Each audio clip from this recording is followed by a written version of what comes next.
If you're buying a home and you're not totally sure who's actually representing you, especially with all the changes in the real estate industry over the past few years, this video is just for you. A lot of buyers assume that every agent involved in a transaction is kind of on the same team. Well, that's not actually always how it works. Today, I want to clearly explain the difference between a buyer's agent and a listing agent, what each one actually does in a transaction, and how to decide what makes sense for your situation without the pressure. Let's dive in.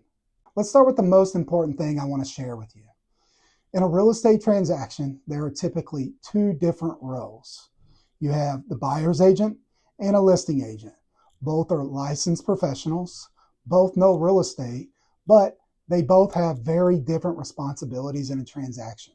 And once you understand that difference, a lot of confusion starts to disappear. Let's talk about the role of a listing agent and what they actually do. A listing agent represents the seller. Their job is to get the seller the best price possible, protect the seller's terms, and negotiate in the seller's best interest.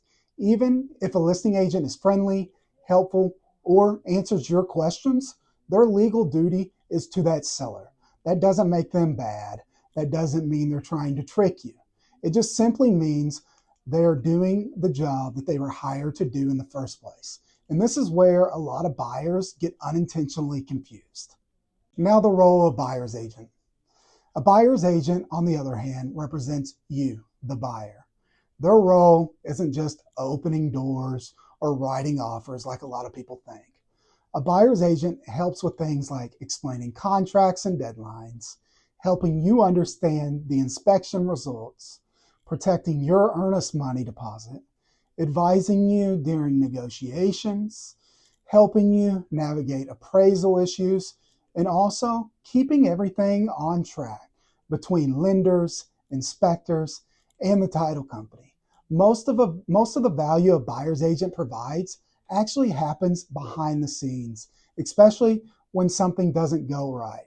Almost every transaction has moments in it where things don't go perfectly. Now, here's why this matters more now than it has over the past few years. The real estate industry has changed a ton. There's been more transparency around compensation. There's been more paperwork involved around representation. And there's also been more conversations happening earlier on in the process, which is a very good thing. But it's also created a ton of confusion. Buyers are now being asked more clearly, who represents you in this transaction? Have you agreed to representation? And also, how is your agent being compensated in this transaction? What hasn't changed, though, is this. Representation still matters. The difference now is that buyers, they need to be more intentional about it, and they also need to be more informed about it. One question I get asked the most is, can one agent represent both sides? Yes, in some cases, one agent can represent both the buyer and the seller. This is often called dual agency. But here's the important thing to understand about this. When one agent represents both sides, their ability to advise either side is very limited. A simple way to think about it is this. It's like having one referee for both teams, fair, but not coaching either side. That might be fine in some situations, but buyers should understand what that means before choosing to move forward in this scenario. As we know, there's no one-size-fits-all answer here. Some buyers want full guidance, protection, and strategy. Some buyers, they feel confident navigating things on their own. But if you're a first-time buyer, moving to a new area, or just want someone whose job is to look out for you, understanding representation is very critical.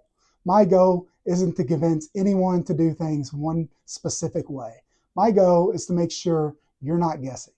If you're buying or selling in Ocala, Florida, and you're curious what I'd recommend in your exact situation, you can send me a message that says Ocala Plan. Even if you're not ready to buy or sell yet, I'm happy to help you think it through. And if this video helped you at all, don't forget, subscribe, like, and leave a comment down below. I'll see you guys in the next one.